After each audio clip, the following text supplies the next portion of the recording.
What is going on, everybody? It's Rob from Bullies. I don't want to jump the gun, and I don't want to, basically say on just 3 days going on day 4, but whoo-wee. Never cease to amaze me. Whether they're Ragas or Grimlocks, they put it down again. Just from last litter to this litter, I'm really thinking Raga, if I can put it down like I didn't think he was with how little the CCs I collected. Not saying there's not going to be any Grimlock in there, but and if it is Grimlock, man, what a different throw he threw if it is Grimlock. But if it's Raga and Mira and the variety pack is insane. Some badass micros, like 2 females I could see that are going to be low pro pocket, but I'm thinking more micro. I could already tell just by looking at them and how damn good they look. It's like insane.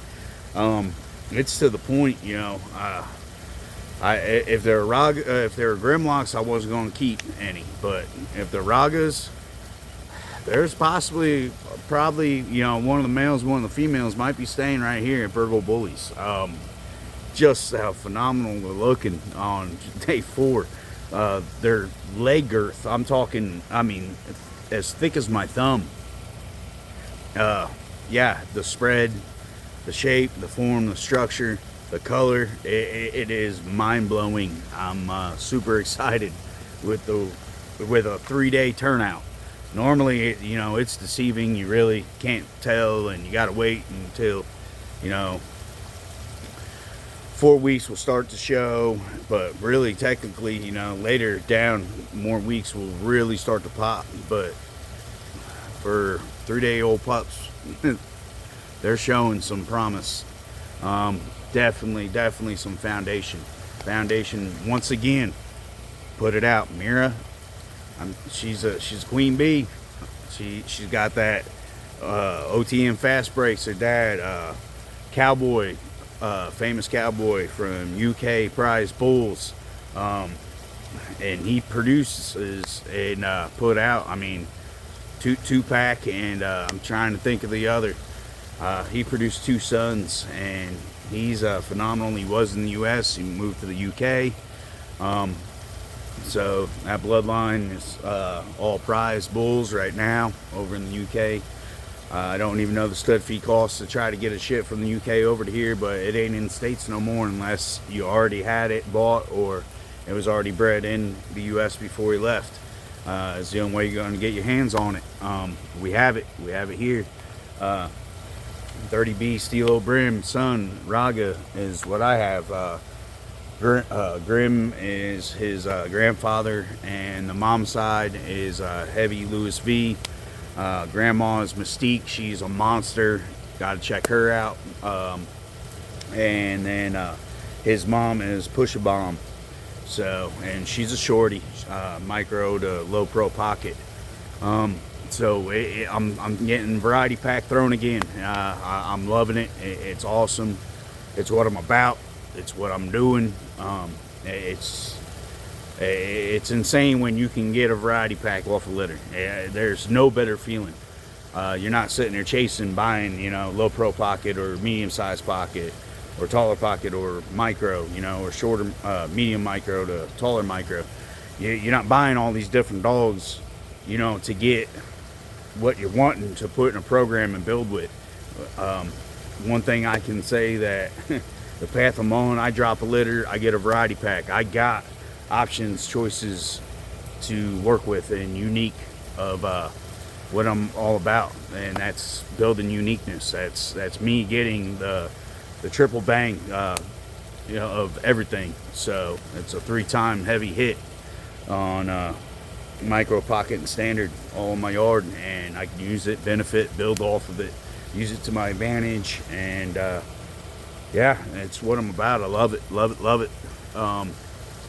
So way they're looking is promising. They're gorgeous. They're fucking insane. I'm just gonna say it. Just on 3 days. Yeah, I can't wait. I can't wait to see. And just 4 weeks. But yeah, DNA testing, like I said, once I get it done, we're going to get the final say so. If it is Grimlock, I'm shocked because Grimlock, he put it down on the litter with Octavia, Kiara, and Little Remy. And that whole litter of 7, he put it down, he put his mark, he made beautiful pups with Mira.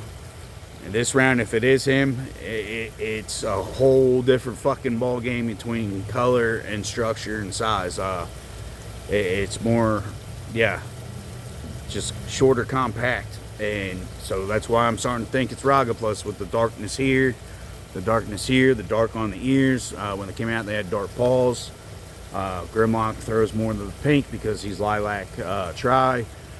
And with Raga, he's blue tri, so he's got that purplish blue features. And these girls are coming out with a lot of color tone of it, but I don't know. I don't know who's who. It's exciting. It's pretty cool. I was not planning on a huge payout off of Raga, off of as low of CCs I collected. So even though it was small CCs, yeah, I guess he has strong swimmers, and yeah, got what it takes. Heck of a time to pull from him. The only time I can really get a collection is if a female is in heat. So yeah, my goal was to use him as a stud, and for outside my yard for people to work with and bless Grim and Brim blood and Heavy Louis V blood in their program. But if I can't get a collection without a chicken heat, it's hard for me to get that out. So that's why I was thinking keeping a male, but there's already a female. There's a couple females. I ain't gonna lie, it's hard. I can't even pick at this point because how phenomenal that they're looking. Yeah, I got a few that I'm interested in after the DNA test of who the dad is, and like I said, there might be some staying, but there will be some for sale, and I will be taking deposits when I'm ready. I will announce it. It's just I'm not there yet. Still paying money out on doing this breeding and getting things situated and done with vets and all that stuff. So yeah, I'm not at that point yet, but yeah, God bless. Until next time. I wasn't going to do a video besides just like Puppy and me talking about what I'm doing, and oh yeah, if you see the video with my temperature gauge, that's because I got AC pumping, and I want to make sure they ain't getting too cold, and I want to make sure the heat lamp's not pumping too much, but then I wanted to make sure the AC's not overpowering that heat lamp. So that was an investment I got. It's a good investment. You don't have to rely on a little thermometer thing inside, or I got a box that hooks to my heat lamp that kind of tells me, and it has the little suction cup reader, but that has not really stuck to the wall on the whelping box the greatest.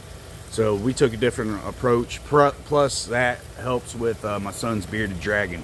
So my son's bearded dragon, Bearden's his name. It's why we got that, but it just benefited me for when I'm whelping puppies on new litters. So yeah, all right, God bless. I'm gonna hop off here. I'm sweaty, I'm hot. Got done cleaning up the doghouse, and then puppies are content, fed, sleeping right now with mama, and yeah, everything's going good. Smooth. Pups are healthy.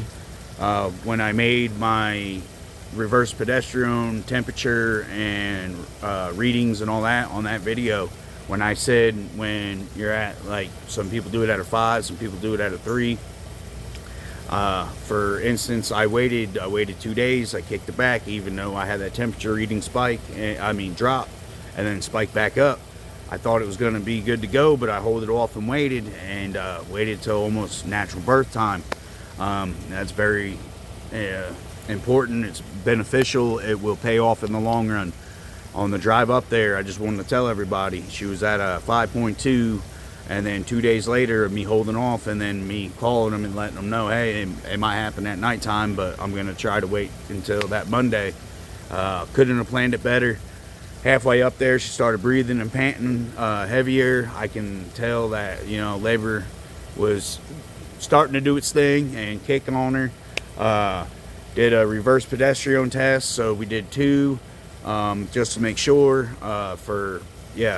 before you go cutting puppies out, you want to make sure that it's time and you're ready and not doing it too soon.